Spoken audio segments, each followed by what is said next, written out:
Ooh, this is so exciting.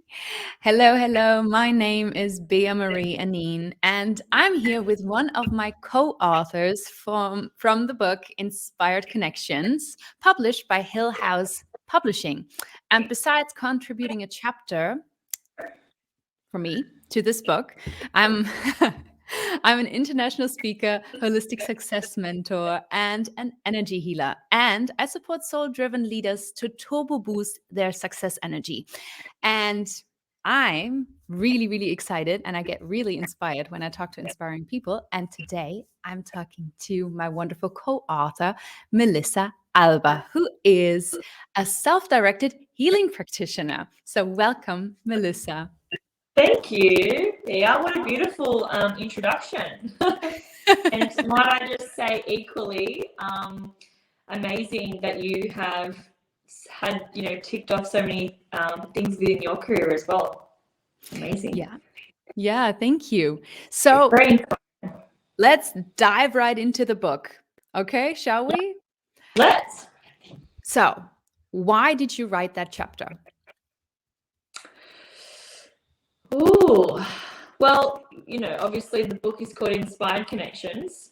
I really wanted to talk about the inspired connection that has come about in my life in the last few years.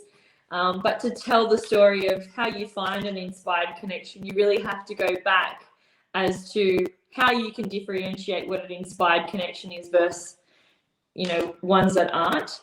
I do have many in my life that are, friends and family, but I think when you have an inspired connection that is a partner or of some sort of a soulmate, it's a totally different level. But yeah, the chapter, it talks about grief, it talks about loss of love, and I think you really appreciate an inspired connection when you've actually experienced loss.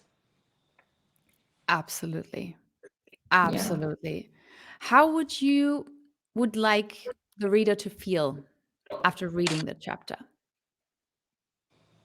I'd like them to feel a sense of like they're not alone in their grief. Equally, that there is always a light at the end of the tunnel. It doesn't matter if we're someone that does self-sabotage. It doesn't matter if we're someone that has had a lot of loss and just can't see past the grief that we're going through in that current moment.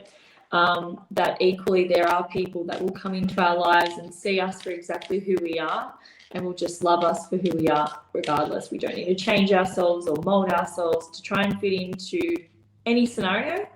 We can just maintain our own identity and really tune into ourselves. And it's really just about helping people to tune into themselves and just have their voice, speak their own voice, and just know that they should have the confidence to just be exactly who they are. And with all the trauma, all of the grief that they may carry from different experiences, that, there's a way of healing yourself throughout that process as well. I love that. I love that so much. And this really shows why this topic is so important to you. It's very important to my heart. It's so important to my heart.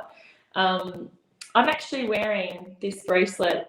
Is one of my dear friends who I actually mentioned in the book, who I lost last year. She passed away from stage 4 cervical cancer.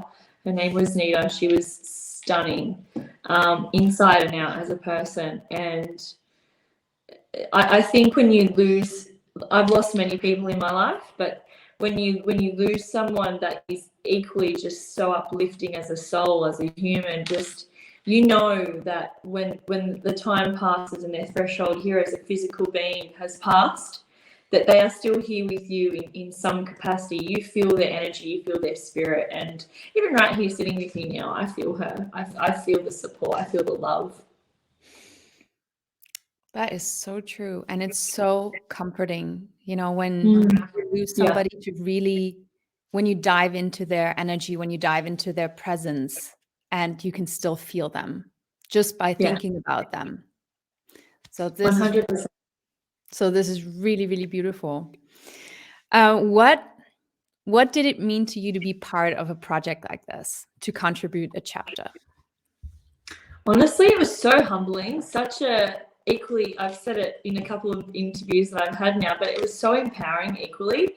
And I just felt, I just felt a sense of freedom within myself to have written something that even I didn't realize that I was still holding on to different forms of grief around the situations until I was actually writing it out, then rereading it. I mean, you know the process yourself, Bea. It wasn't a straightforward process to write a chapter. I wrote so many words, went over the word count, then had to cull it and go back.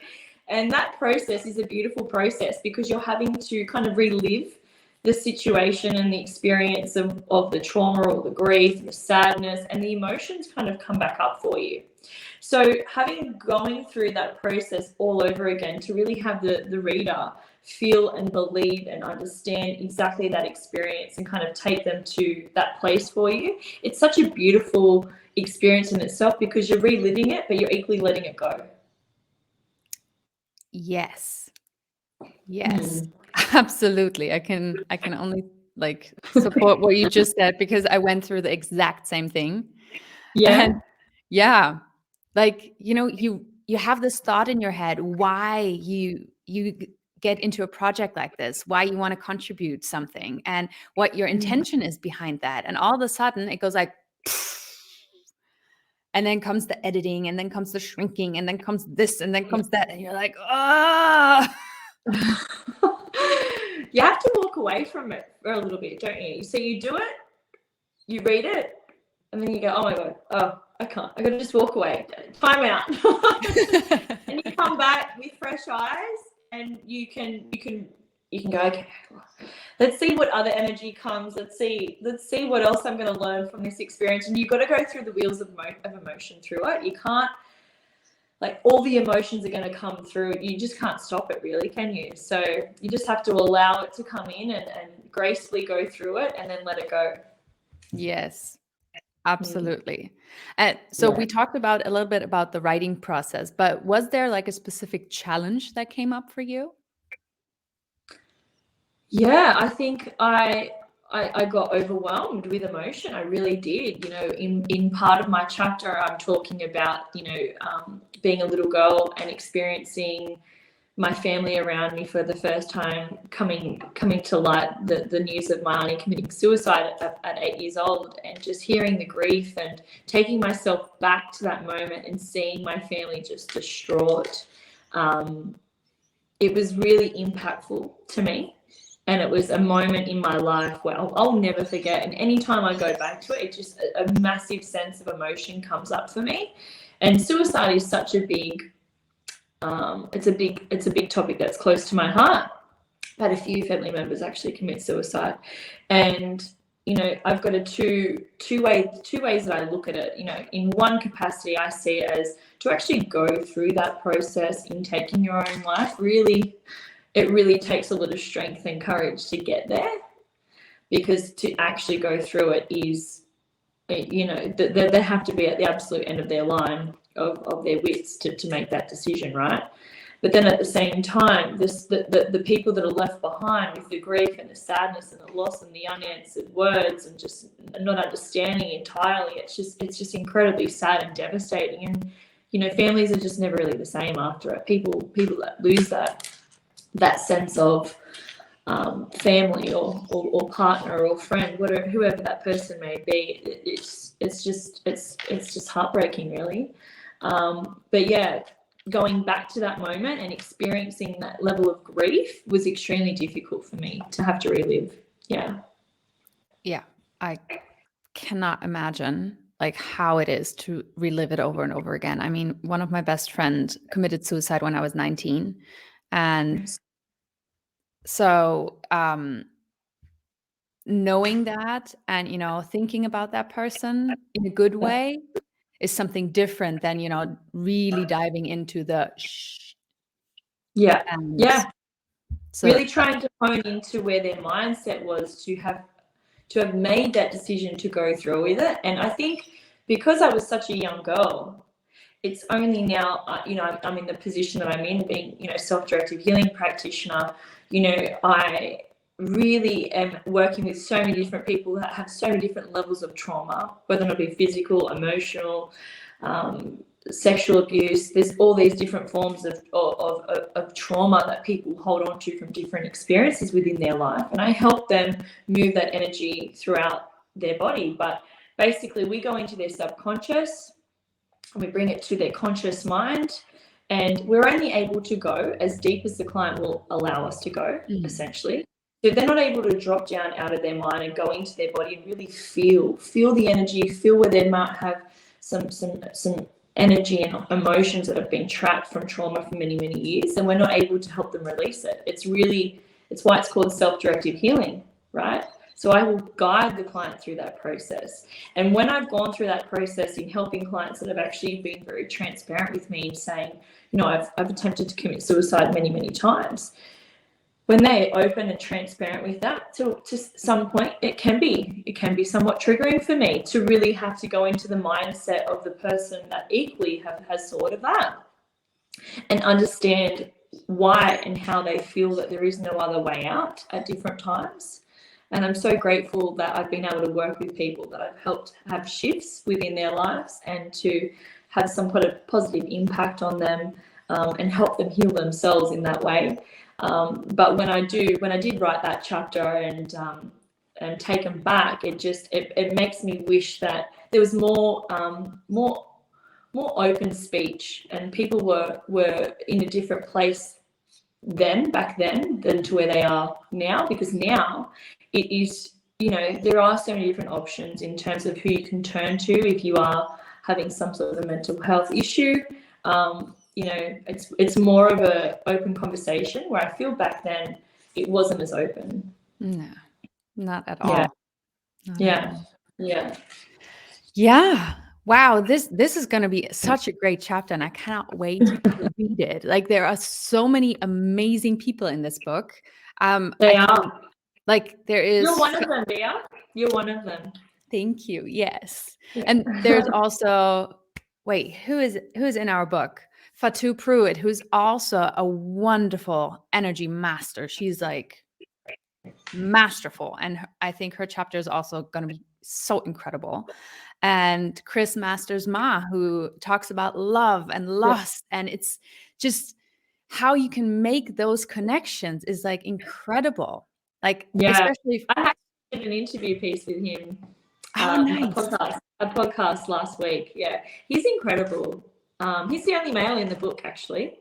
That's true. That's true. Yeah. And I think it's just interesting, all the different topics we were all talking about. Our and I feel like we've kind of gone into a little bit of a dark scenario when we were just touching on something. But the truth is that you kind of have to have dark and light. There's never just light. There's always dark and light, right? And in the chapter, you'll eventually see, guys, when you read it, there is some beautiful experiences, some really positive, uplifting moments that I talk about as well. It's not all doom and gloom. And everyone in the chapter, everyone in the book, equally within their chapters, do talk about their dark and their light and how they got to their light. And I think that's the most inspiring part, right? Is that all of us eventually found that inspired connection. Absolutely. And this book, Inspired Connection, is launching on March 17th, Friday, March 17th. And this is going to be a really, really cool day, because not only have we had like interviews beforehand, no, on the day itself, we're going to have big launch parties where we have. I'm excited. Yes, and we have different time slots so that people from different time zones can watch it and be part of it, be live there. And wait, let me do this. No, that was wrong. This was the right link. If you want to know everything about this book and about the launch parties and whatever, then you need to follow this link underneath here, or on launch day. It would be amazing if you follow this link here and buy the book, because we love what we do and we love what we give out into the world, and we want to inspire you to find your inspired connection. So it would be amazing if you go out, get the book, and be inspired, because not only are there those amazing chapters from amazing people, but there are so many gifts in there. Definitely. I think the gift is equally just being inspired by other people's inspired connections. That's inspiring in itself. But people will equally, that have gone through their own, you know, sense of grief or sense of loss or trauma. There's so many different elements of everyone's chapters that will unpack different layers for different people, and they'll resonate with, because there's so many different dynamics as well within the group, different ages, different levels of experience. So it's really quite expansive in terms of who will read it and how they will connect with so many of the authors within the book.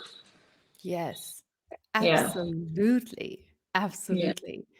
So thank you so much, Melissa. This Thank was a you. Thank joy. you. Thank And you. yeah, we hope to see you all on launch day. We'll see you then. Thank you for having me, Bea.